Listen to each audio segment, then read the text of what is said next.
কি গো, জানার নাম ইমান নয়, আমল নয়। আমল করতে হবে তবেই লাভ। নামাজ আমার সব জানা আছে, কেমন কিছু করতে হয়, সেইটা করতে হয়, আত্মায় তো বলে সব আমার জানা আছে, ঘরে সব মুখস্থ। যদি নামাজ না পড়ি তাহলে কি নামাজ শিখে কিছু ফায়দা লাভ হবে?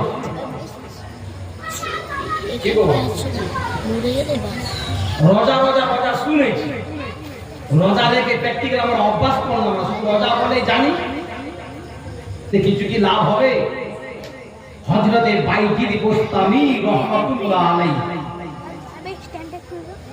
আল্লাহ পাকের একজন ওলি বান্দা, বোস্তাম নগরের জমিনে বেহায়াপনা একটা মেয়ে ছিল। সে মেয়ে কি করত? খারাপ কাজে লিপ্ত হয়ে গেল, ব্যভিচার করত। তার অনেক পয়সা রেট ছিল, 200 দিনার করে দিতে হতো, 200 টাকা করে দিতে হতো। 200 টাকা করে দিলে মানুষের সঙ্গে সে ব্যভিচারই করত, খারাপ কাজ করত। একদিন হযরতে বাইজিদ বোস্তামি রাহমাতুল্লাহ আলাইহি সেই জায়গায় কি হাজির। কোন জায়গায় বাবা? যে জায়গা খারাপ কাজ হয় সেই জায়গাতে হাজির।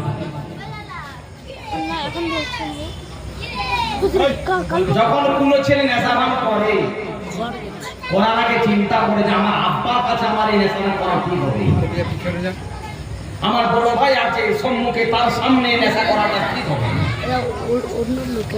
হযরতে বাইজিদ বোস্তামি রাহমাতুল্লাহ আলাইহি হুজুর আমার যখন সেই জায়গায় গিয়ে পৌঁছালেন, একজন লোক বলছে, হুজুর ও ফকির সাহেব, আপনি কি জানেন এই মেয়েটা রেট কত আছে?